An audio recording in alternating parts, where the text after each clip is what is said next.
माघ मास महात्म 24वां अध्याय। बोलो कृष्ण भगवान की जय। उमापति महादेव की जय। द्रविड़ देश के राजा चित्ररथ की कथा। अत्यंत विनम्र भाव से वेदनिधि ने महर्षि लोमश से प्रार्थना की कि मुझे उस पिशाच की कथा सुनाइए जिसे महात्मा देवदूती की कृपा से पिशाच योनि से मुक्ति मिली थी तथा विष्णु लोक को प्राप्त हुआ। महर्षि लोमश बोले, हे वेदनिधि, प्राचीन काल में द्रविड़ देश में चित्ररथ नाम का राजा राज्य करता था। राजा चित्ररथ संपूर्ण शास्त्रों का ज्ञाता, अत्यंत शूरवीर तथा दयालु था, परंतु समय के परिवर्तन के कारण वह दुष्ट मंत्री व परामर्शदाताओं के वशीभूत होकर उसकी बुद्धि मंद होती गई।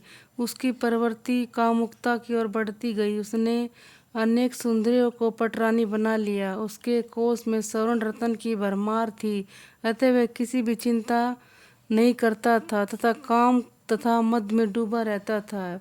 वह धर्म कर्म का सुगम मार्ग के पथ से भ्रष्ट हो गया तथा लोभी के वह महान क्रोधी बनता चला गया। समय की गति के साथ वह दुष्ट राजा भगवान तथा उसके भक्त वैष्णवों से द्वेष करने लगा।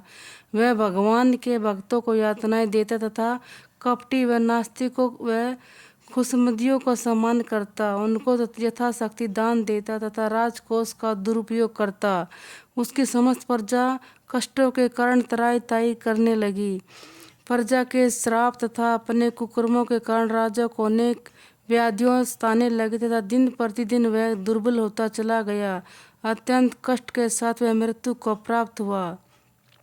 राजा की मृत्यु के बाद यमदूतों ने उस पापी राजा के शव को घेर लिया तथा देह संस्कार भी वेदोक्त विधि से संपन्न नहीं होने दिया। उक्त राजा की आत्मा को देवदूत कोप तथा कष्ट पहुंचाते हुए देखते लो तथा कीलों से व्याप्त मार्ग तथा रौरव नरक के मध्य घसीटते हुए ले गए।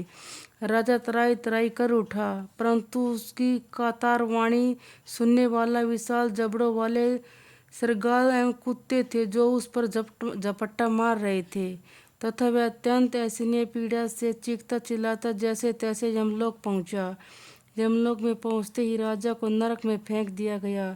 तत्पश्चात राजा वहां से खींचकर उसे अंध तमस में डाल दिया गया। कुछ काल पश्चात उसको वहां से निकालकर रौरव नरक में डाल दिया गया। राजा असहनीय पीड़े से चीख रहा था, चिल्ला रहा था, परंतु उसकी वहां सुनने वाला कोई नहीं था।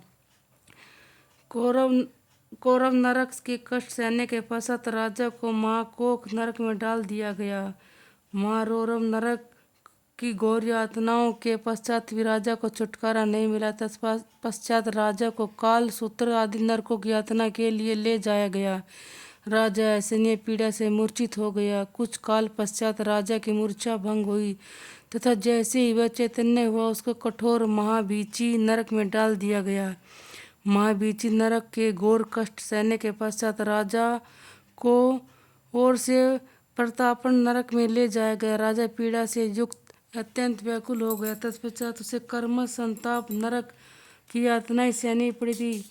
संतान नरक के पश्चात राजा को कामोल नरक ले जाया गया, जहाँ वहाँ उसको अनेक कष्ट सहन करने पड़े। कामोल नरक के पश्चात उसे पूर्ति मूर्तिक नरक में घसीटकर ले जाया गया। पूर्ति नरक के दुर्गम भोगों से खींचकर तथा उसे घसीटते हुए लोक शाकुंभरी यंत्र के दुर्गम मार्ग से ले जाकर शालैली मार्ग के बीच फेंक दिया गया।